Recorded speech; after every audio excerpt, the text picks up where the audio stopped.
Bonjour à tous. Aujourd'hui, nous allons explorer une idée fascinante qui remet en question notre compréhension traditionnelle de l'évolution. Et si ce processus, que nous percevons comme naturel et aléatoire, n'était en réalité que le résultat d'une programmation sophistiquée dans une simulation?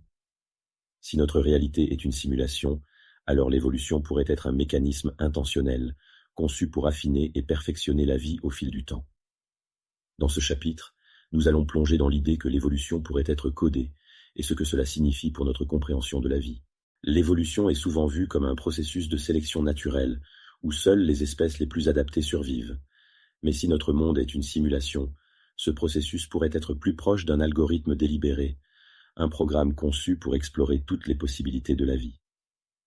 Ce chapitre explore comment l'évolution pourrait fonctionner comme un système de tri informatique, où les créateurs de la simulation testent différentes combinaisons de caractéristiques pour optimiser la survie et la reproduction dans un environnement codé.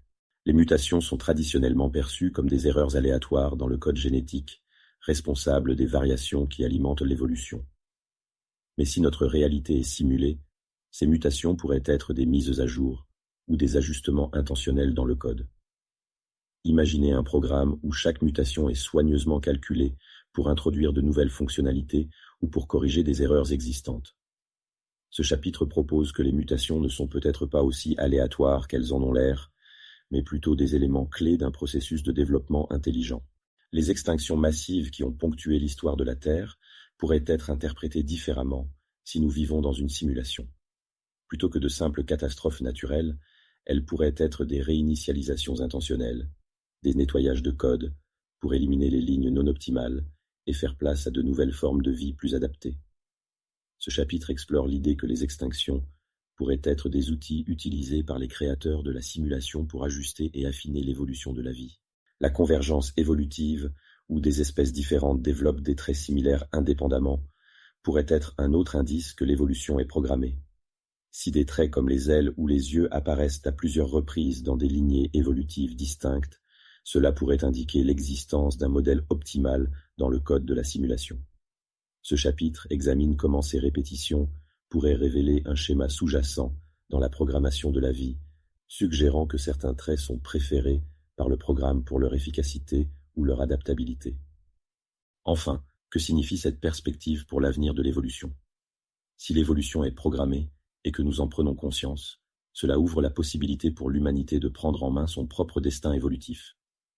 Grâce à la biotechnologie et à l'intelligence artificielle, nous pourrions commencer à modifier notre propre code, devenant les programmeurs de notre évolution.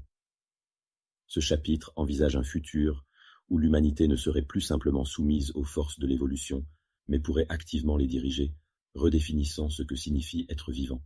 Repenser l'évolution à travers le prisme de la simulation ouvre des perspectives fascinantes sur la manière dont la vie pourrait être conçue, ajustée et perfectionnée. Si notre réalité est programmée, alors l'évolution pourrait ne pas être un simple processus aléatoire, mais un mécanisme intentionnel pour tester et développer la vie. Si ce sujet vous intrigue, faites-le moi savoir, et je serai ravi de créer des vidéos plus détaillées pour explorer ces concepts en profondeur. Merci de m'avoir suivi dans cette réflexion sur les simulations et l'évolution, et restons connectés pour continuer à découvrir les mystères de notre existence.